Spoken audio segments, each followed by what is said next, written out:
Be careful where you sleep, because one night in the wrong hotel can destroy your life. Charles and Beatrice thought they had found a perfect cheap hotel in Abuja. But by the next morning, Charles's bank account was empty. The police were at his door accusing him of fraud, and a shocking discovery inside their room would expose everything. Hello, my people. Welcome back to Folktales by Chisom, where we bring you real-life inspired African tales filled with lessons you will never forget. Charles Benson was the kind of man who didn't believe in luck. He believed in hustle. At 34, he had been working as a mid-level business consultant for nearly a decade. His life was steady, but far from the dream he had envisioned.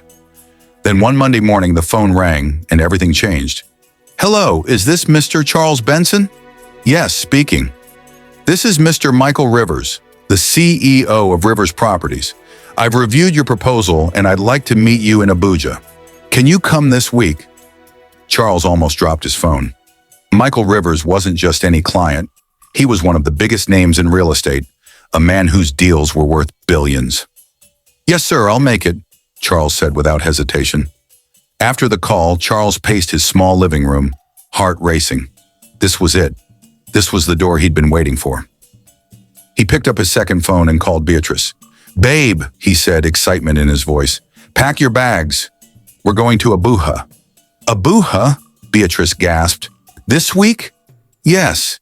You've been saying you wanted to see the city. We'll make it a little getaway after my meeting. Beatrice squealed. I'm packing now. Charles opened his laptop and started searching for hotels. He told himself he'd save the luxury stays for when he closed the deal. He filtered the search to the cheaper options.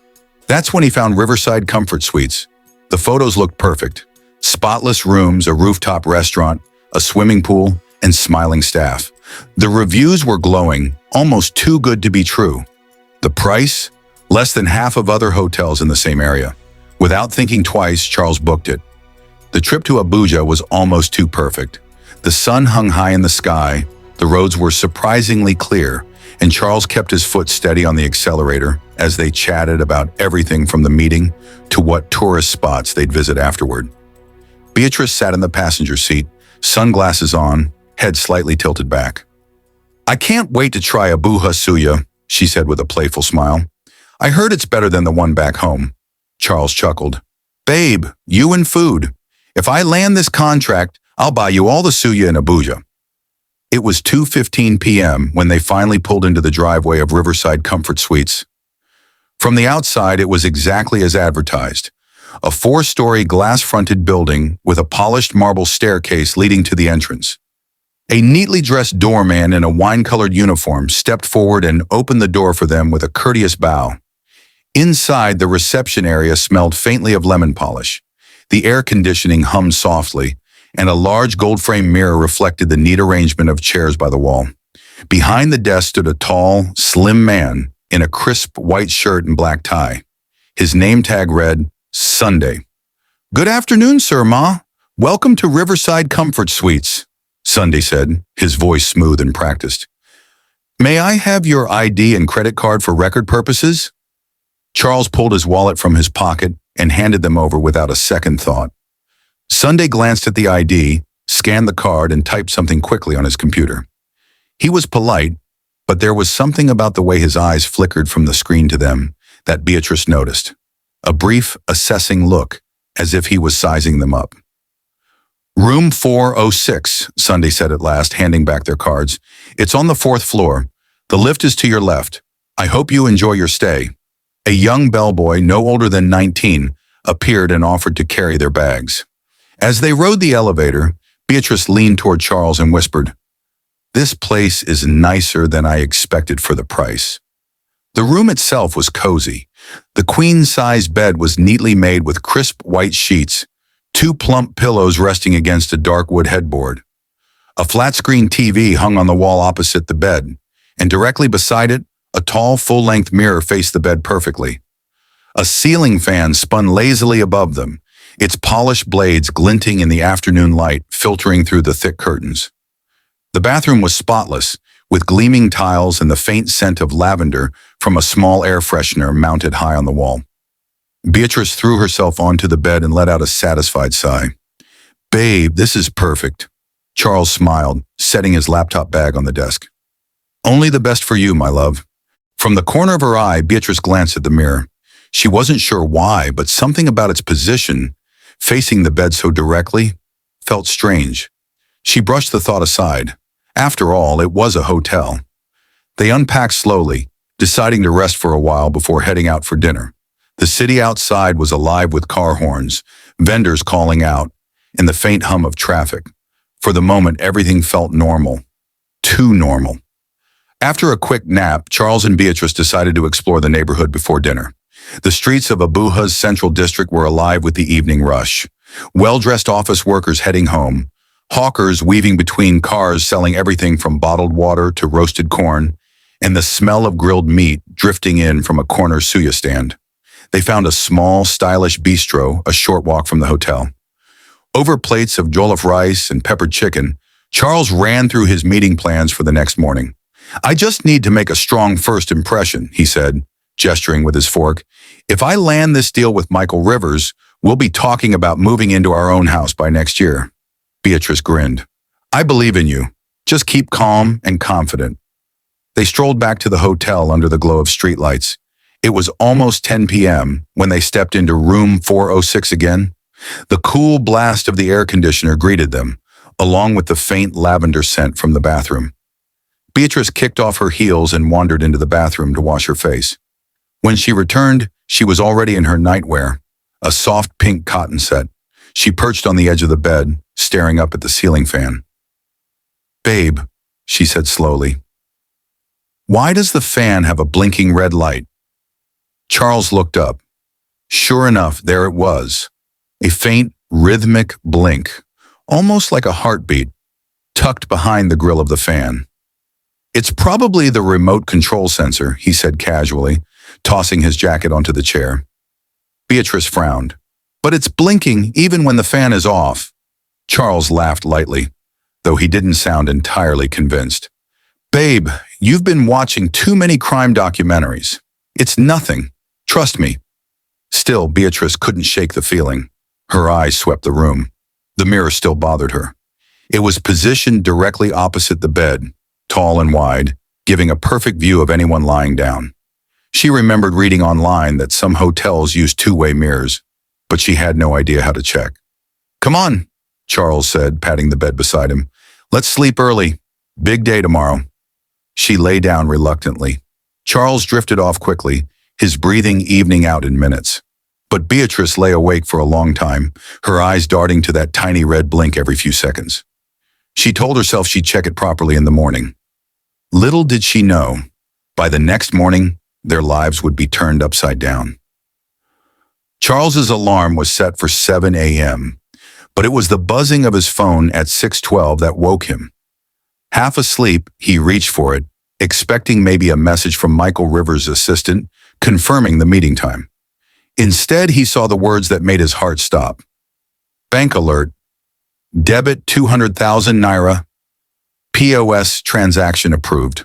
He blinked twice, certain he was reading it wrong. But before he could even process it, another buzz came. Bank alert. Debit 150,000 naira. POS transaction approved. His hand tightened around the phone. What the hell? He muttered under his breath. Beatrice stirred beside him. Babe? What's wrong? Charles sat up, his voice tight. Did you use my card for anything this morning? Her brows knitted instantly. What? No, why would I? Two more alerts came in quick succession. The total now was over 500,000 naira, gone in less than 10 minutes. Charles jumped out of bed and grabbed his wallet from the desk. His card was still inside, untouched. He quickly dialed his bank's customer service, pacing the room. Sir, these charges were made this morning in Abuja, the representative confirmed. They were approved using your card details. That's impossible, Charles snapped. The card has been with me. As he spoke, there was a sudden firm knock at the door. Not the light knock of room service, but a heavy, authoritative knock that carried weight. Charles froze and glanced at Beatrice. Who is that? She whispered. He walked to the door and peered through the peephole. Two men in dark blue uniforms stood there, their expressions unreadable. Mr. Charles Benson? One of them called out, "Yes? Police, we need to speak with you." Beatrice's stomach dropped. "Charles, what's happening?" He opened the door cautiously. The taller officer, a stern-faced man in his 40s, flashed his badge. "You're under investigation for credit card fraud," he said flatly. "We need you to come with us to the station." "What?" Beatrice cried. "That's ridiculous." The officer's tone was firm. "Your details have been used in multiple illegal transactions this morning. You can explain yourself at the station." Charles felt like the floor had been pulled out from under him. He tried to speak, to insist there had been a mistake, but the words stuck in his throat. His mind was already racing. How did they even get his details? As he grabbed his phone and wallet, Beatrice caught his arm. "I'm coming with you," she said, her voice trembling. The officers didn't protest, but as they walked Charles out through the lobby, past Sunday at the reception desk, Beatrice swore she saw the faintest smirk on Sunday's face. The ride to the station was tense. Charles sat in the back of the police vehicle, with one officer beside him and another in the front. Beatrice, clutching her handbag, was squeezed between Charles and the door. She kept whispering, "We'll figure this out, okay? Just tell them everything." But Charles barely nodded, his mind replaying the bank alerts over and over. When they arrived, the taller officer, Inspector Michael, led them into a small, airless room with pale green walls. A single table sat in the middle, with two metal chairs on one side and one on the other. Michael gestured for Charles to sit. Beatrice tried to follow, but the officer at the door stopped her. "Ma, please wait outside." She hesitated, then glanced at Charles. He gave her a small nod, but inside he was screaming. He didn't want to face this alone. Michael took his seat opposite Charles, placing a thin file on the table. He flipped it open, revealing printed receipts with Charles's name, card number, and transaction times. "These," Michael began, tapping the papers, "are the purchases made this morning using your details. Electronics, luxury clothing, even a gold wristwatch, all paid for within the last hour. Care to explain?" Charles leaned forward. "Inspector, I didn't make any of those purchases. I've been in my hotel room since last night. My card hasn't left my wallet." Michael's eyes narrowed. "And yet, your card information was used. How do you think that happened?" I don't know," Charles admitted, his voice breaking slightly. "The only place I gave my card to was at the hotel reception when I checked in yesterday." Michael tapped his pen against the file. "Name of the hotel? Riverside Comfort Suites. Receptionist's name is Sunday." Michael didn't react, but Charles noticed him jot something down. "We'll look into that," he said. "But for now, we need proof that you weren't involved. Without it, the charges could stick." Charles's chest tightened. "Proof? How am I supposed to get proof?" "That's your problem, Mr. Benson," Michael replied. "We can hold you for questioning for up to 48 hours. Unless you can show us you're innocent, you might be here longer." From the hallway, Beatrice sat on a wooden bench, her foot tapping rapidly. Every sound from the interrogation room made her heart race. She pulled out her phone, replaying last night in her mind. Charles handed his card to Sunday. Sunday typed something into computer. That mirror, that blinking light in the fan. Her eyes widened. What if this wasn't just about stolen card details? Beatrice couldn't sit still. The station walls felt like they were closing in on her. Charles was inside with Inspector Michael, trying to explain himself, but she knew talk alone wouldn't clear his name. She replayed the last 24 hours in her head. Sunday's fixed smile, the way his eyes scanned Charles's ID and card, that mirror opposite the bed, the blinking light in the ceiling fan. Her gut told her there was more to this than just a card scam. Standing abruptly, she approached the officer at the front desk. "I need to go get something that will help prove my boyfriend's innocence. I'll be back." The officer raised an eyebrow, but didn't stop her. She entered Riverside Comfort Suites with her head high, ignoring Sunday at the front desk. He looked up and smiled faintly. "Ma, I hope everything is all right?" he asked, his voice dripping with fake concern. Beatrice forced a polite smile. "Yes, I just forgot something in the room." She took the elevator to the fourth floor, her pulse pounding. Inside room 406, she shut the door quickly and leaned against it, listening. Silence. Pulling out her phone, she switched to the video camera. "This is room 406, she whispered. "I'm checking something." Dragging a chair from the desk, she climbed up carefully, her fingers gripping the cool metal of the fan's base. She leaned closer to the blinking light and froze. It wasn't a sensor. It was a tiny black lens. Her stomach lurched. Heart racing, she climbed down and crouched by the bed, running her fingers along the wooden headboard. She felt a pin-sized hole near the center. Looking closely, she saw the faint outline of another lens hidden inside. The faint lavender scent from the air freshener suddenly seemed sickly sweet. Beatrice grabbed it from the wall, turned it over, and gasped. A camera. Small, black, positioned perfectly to capture the shower area. She recorded each one, zooming in for proof. Hidden camera in the fan. Hidden camera in the bed. Hidden camera in the bathroom, she narrated, her voice trembling. By the time she finished, her palms were slick with sweat. She shoved the air freshener into her bag, took photos of the room, and slipped out quickly.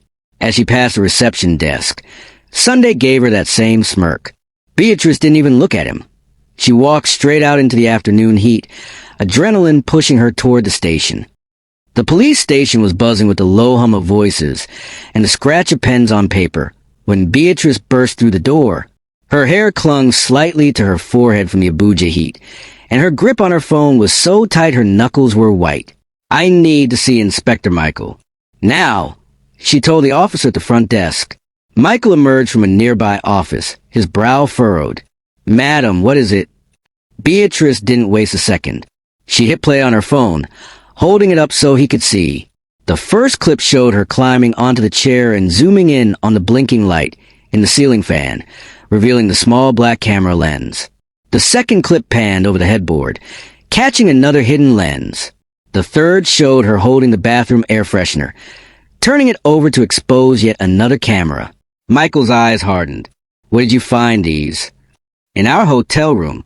Room 406 at Riverside Comfort Suites. These people are spying on guests and stealing from them. That's how they got Charles's card details." Michael glanced at the air freshener in her bag, then looked at the footage again. "Do you have proof this is from your room?" "Yes," Beatrice said firmly, flipping to a photo she'd taken of the room number plaque and a wide shot of the room layout.